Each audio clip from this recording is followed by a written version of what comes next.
Welcome to True Crime with Strategic Eyes.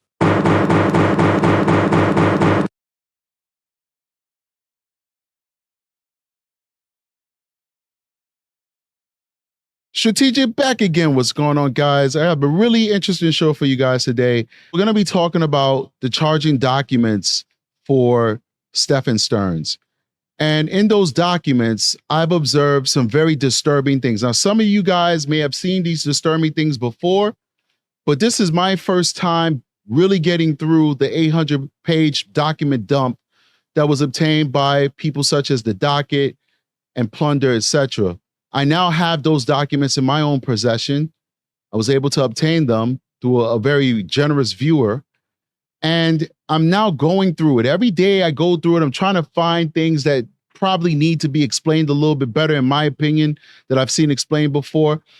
And so I want to talk about some of the warrants. Hopefully we'll get to that. If not, we'll do a part 2. But I want to start off with the charging documents, the documents that lay out what Stephan Stearns did to find himself in the position that he's in right now. Now, I want you to make note that it's not going to say anything about murder. Why? Because that at the time of his arrest and the time of the drafting of these documents was not a charge that they were ready to drop at that time.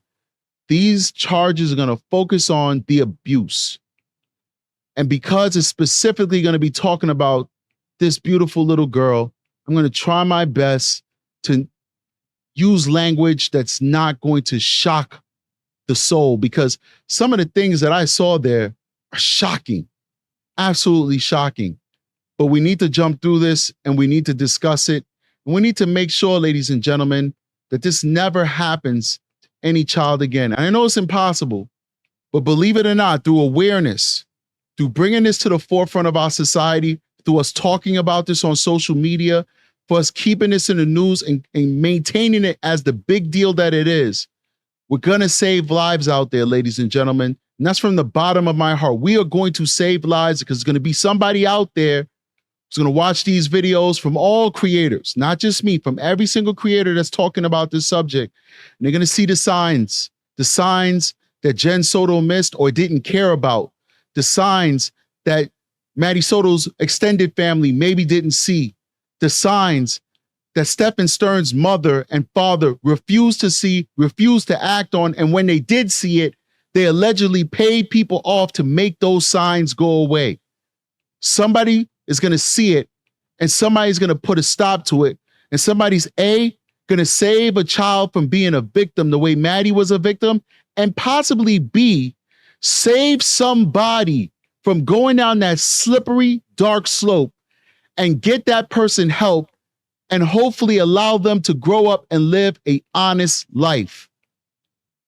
The difference between a perpetrator and an honest citizen, in many instances, not all, but in many instances, is the amount of support and help that person was able to get throughout their life to protect them from making bad decisions and going down that deep, dark, slippery slope. So let's jump into this. I want to bring this over. And this is part of that 800-page document dump. I know you guys can't see me, but I'm not the focus today. The focus are these documents. We set everything up. All right. So I'm going to skip over a lot of this because this is like, this particular part of that 800-page document dump is 180 pages in this particular file. And it's heavily redacted until you get to the charging documents.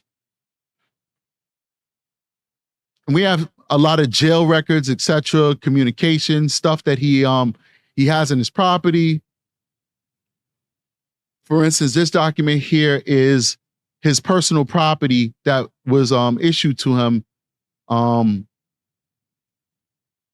it might be the property that's stored. Let's read it and let's find out.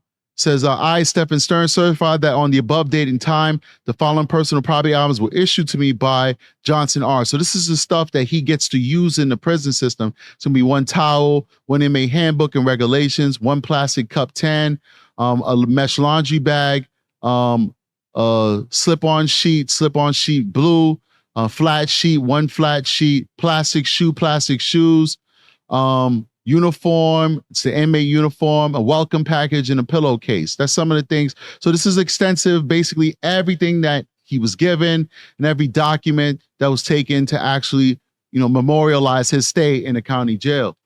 Let's keep going. We have some court documents. When's his next court date? Criminal court record, etc. This is like basically a record of the chronology of the things that are going on with him.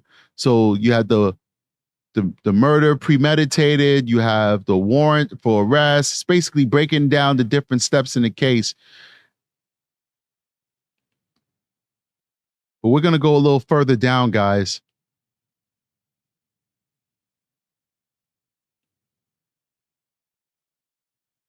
And it's going to get us to the arrest document. Slow down a little bit because it takes a little time for it. So this is like the handwritten charges. And Jesus Christ, this guy has so many charges. This person is almost like when you were in grade school and you did something bad and the teacher made you like write out, "I will not talk in class," like 1,000 times. My teacher used to have me do that. It was absolutely ridiculous. But she didn't have me do it because I was the one talking. She would just punish the entire class. Like if everybody doesn't stop these cool kids from talking, everybody's got to do the assignment. Like we were kids. What are we going to do? We can't stop those kids from talking. So guess what? We all had to do the assignment. And like a good little boy, I did the assignment. So let's keep going. See if we can get it down to, I think it starts in like 100.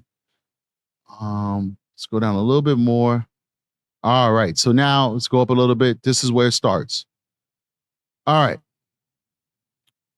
So these are the charging documents. This is basically what lays out all of the charges, all the counts. Each count is numbered 1, 2, whatever. I don't know. We'll see what the end number is. Each number represents a specific action. And notice it also says capital. And the reason why it says capital is because capital means that it's a death penalty case. It's a death penalty eligible case. I'm gonna bring this over to me real quick because I want to just fine tune this so that we can be able to manipulate this document. Perfect. All right, let's bring it back. So capital means death penalty. Capital means death penalty. But I'm not going to read these particular charges. All right. I want to go ahead and I want to get down to the actual charges themselves. So let's start reading here. Let's make our way down. In the name and by the authority of the state of Florida, Andrew Asher Bain, that's the state attorney of the Ninth Judicial Circuit, prosecuting for the state of Florida and now, how do you say that? Osceola County? And if I'm saying that incorrectly, I apologize. This is not my area. I'm not from Florida, okay? So Osceola County, by and through the undersigned designated assistant state attorney under oath, charges that Stephan Michael Stearns, a person 18 years of age or older, on or about the 19th day of June 2019 in said county and state, did in violation of Florida statute 794-011 subsection 2 commit a sexual battery upon a female identified as blank, we know that to be Maddie Soto, a person less than 12 years of age, and in furtherance of Stephan Michael Stearns with his member entered the oral cavity of a female identified as Maddie. Wow. So now that was count 1. So now let's go to count 2. And some of this stuff is redundant, and I'm not going to just keep reading the same thing. So I'm going to tell you when it's redundant. So we're at count 2, and count 2 is redundant to count 1. He did the same action in count 2 that he did in count 1. Then we go to count 3. And count 3, same thing, 12th day, July. This is a different day. This is the 12th day of July, 2019. And how they're able to get these timestamps. Somebody saying, Synth Sherber says, Osceola. So it's Osceola. My apologies, guys. Osceola, Florida. And I remember that. So on count 3, in Osceola County, the 12th day of July of 2019, Stearns stepped up his behavior and actually went a little farther than he went before.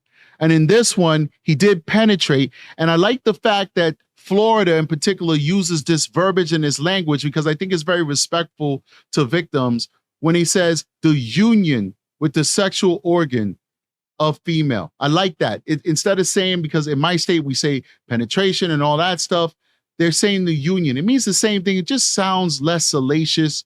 It just sounds more respecting of victims. And I appreciate that when I see that inside of the document. So anyway, let's keep going. So by the time we get to count 3, we actually have penetration. And, very, very sad stuff here. Very, very, very sad. But let's keep going. So we get to count 4. Count 4 goes back to count 1, where we're talking about mouth stuff, okay? We go back to now we go to count 5. Count 5, same thing.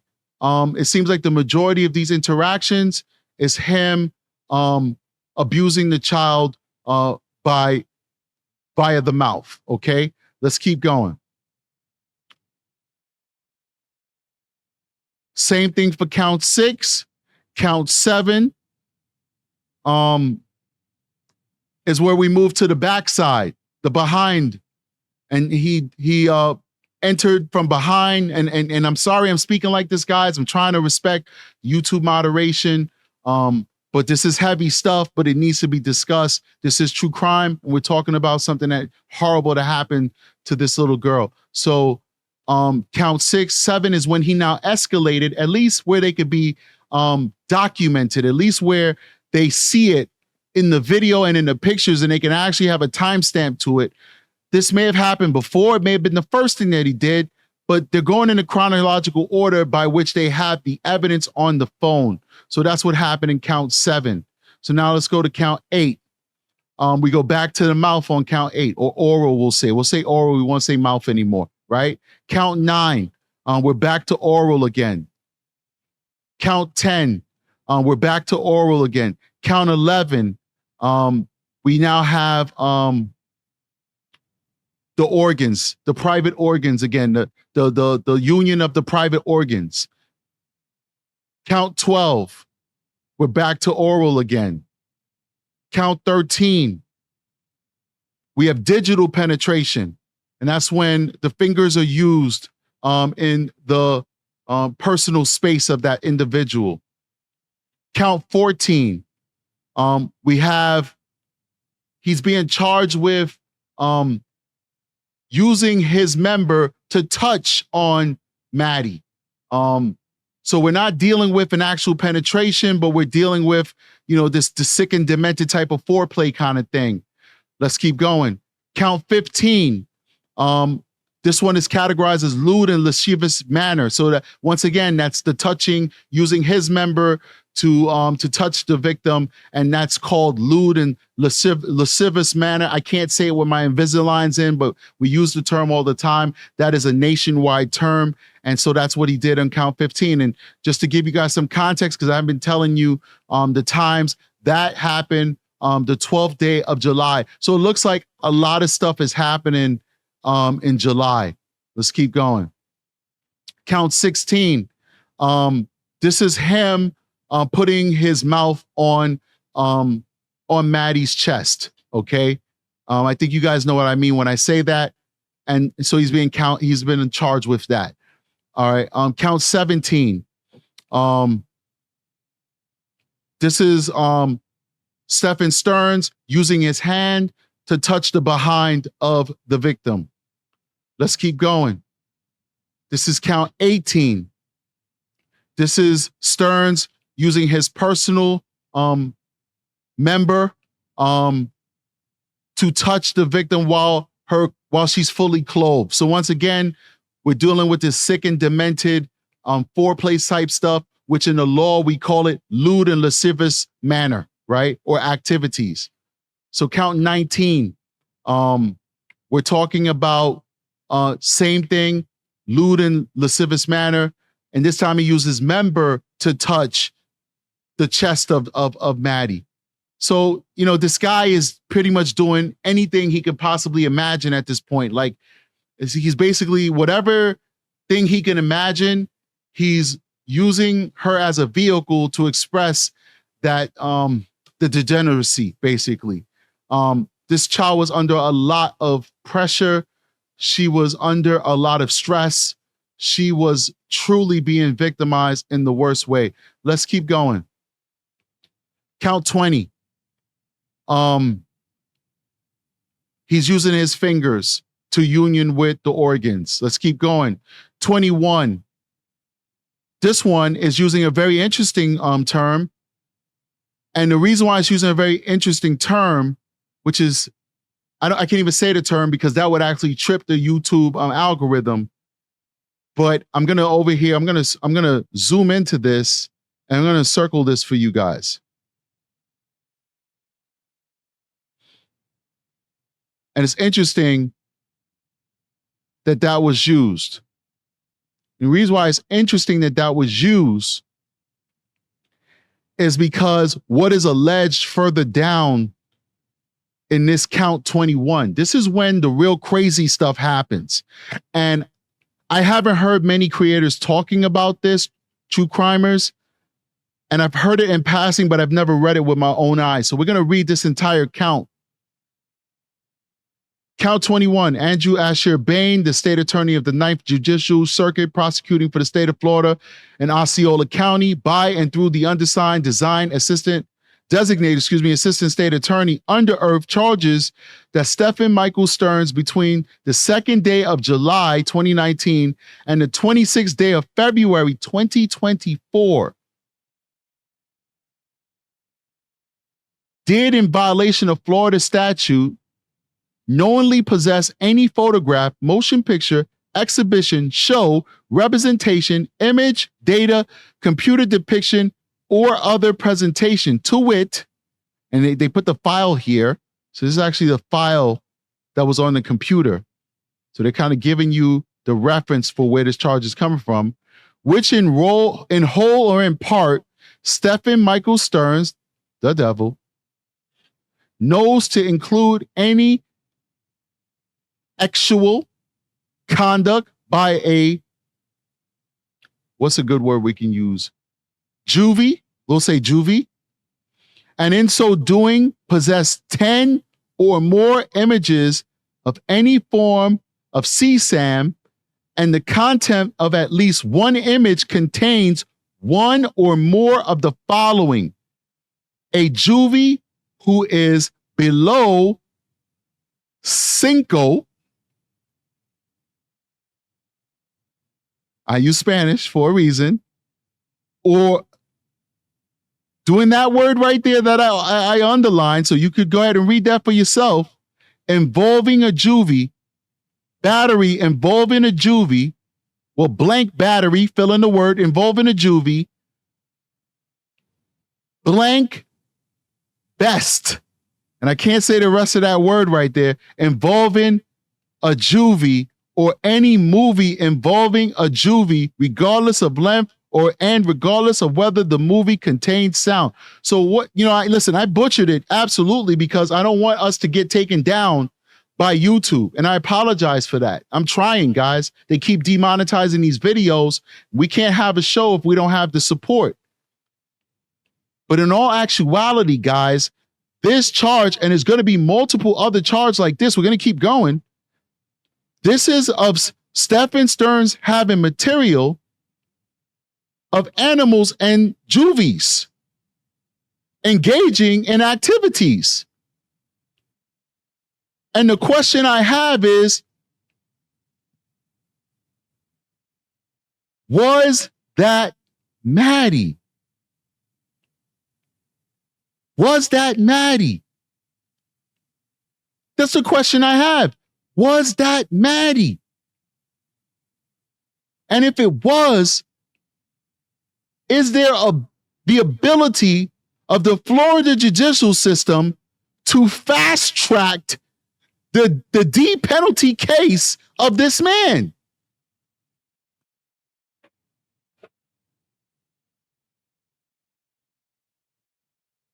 Can we expedite this? This is crazy.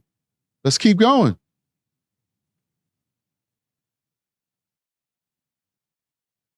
All right. Count 22, same thing. Juvie and Animal performances. Let me see if anything changes on this one. No, but the file name. So there's more. And the time frame for this one is pretty much the same. The 19th of June to February 2024. 19th of June 2019 to 26th of February 2024. More situations where he has videos and pictures of this super insane activity. Super insane. Unbelievable. Count 23. Same thing. And this one, regardless of the length and regardless of whether the movie contains sound. No, that's pretty similar to the other one. Yeah, I'm sorry. Apologize for that. But same exact thing. Pretty much the same time frame as well. This is July 12th, 2019 to February 26th, 2024. Count 24.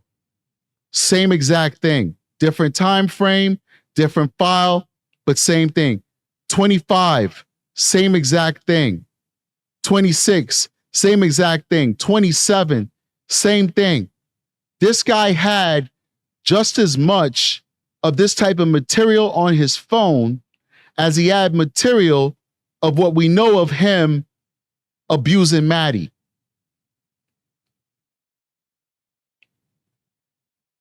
This is sad stuff here, guys. This is sick, sad stuff.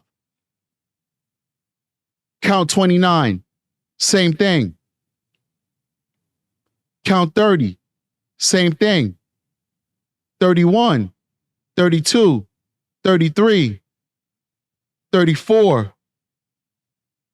35. All of these are the same exact thing. Let's keep going. 36, same thing. 37. I got to read it out because it matters, ladies and gentlemen. It matters. Count 38, same exact thing. Count 39. And in each one of these images, I don't know if I emphasize this, but it's important that I do. We're talking about under the age of 5. 1, 2, 3, 4, 5. Under the age of 5. This is horrible. 41, same thing. 42, same thing.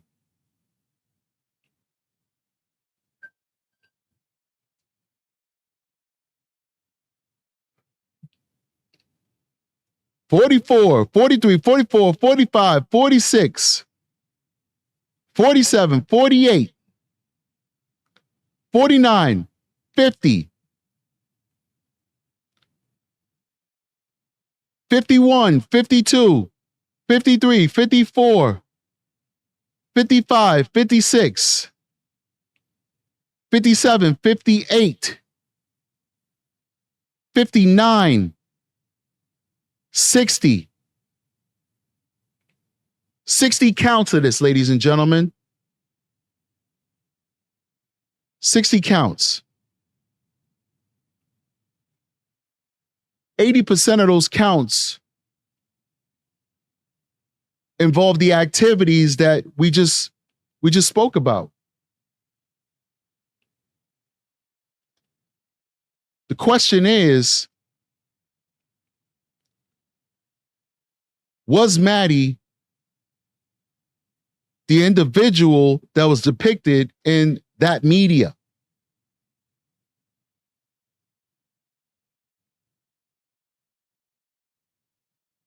Was it Maddie in the media? Now, when I think about it, I just popped in my brain. The earliest that I believe he had access to Maddie was 6 years old. That's the earliest that I believe he had access to Maddie. So unless there's evidence of him having access to Maddie at an even younger age, which would be less than 5, which I don't think there's any evidence of, then it's most likely that this wasn't Maddie. This just popped in my brain. The 2 and 2 just came together. Most likely this was not Maddie. unless there's evidence that he was in her life at an early age. But could there have been a different victim? His mother is a dog breeder. He grew up around dogs. Jensoto had a dog. Could there have been another victim?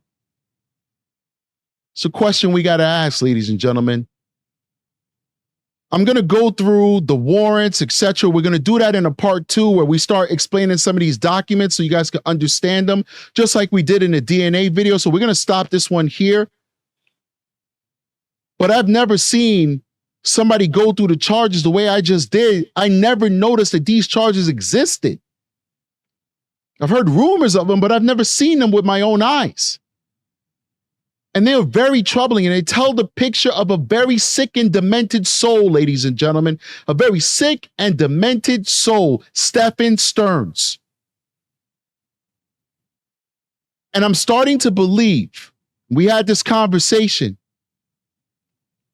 We had this conversation in the last live.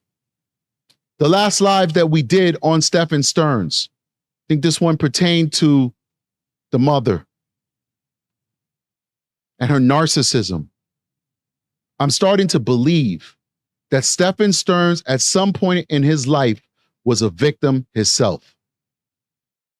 And all that we're seeing is a sick and depraved mind that never received proper counseling and support for possibly being victimized themselves when they were youthful, when they were vulnerable.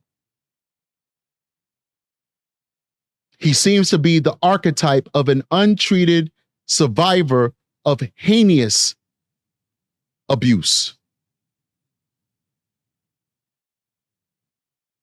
Based off of what we read and our thoughts and theories, it's a possibility the mother might have been the one that carried out that abuse. If it wasn't sexual, it could have been mental, physical, spiritual. But it seems like she is the one who created the monster, as we said in a previous live that we did. He doesn't come off as somebody who's just crazy and just evil. He comes off as a sick and demented person who lacks empathy for others because somebody lacked empathy for him. That's what I'm taking from it. I could be wrong. It's just my opinion. It's just my theory. But we're going to stay on this.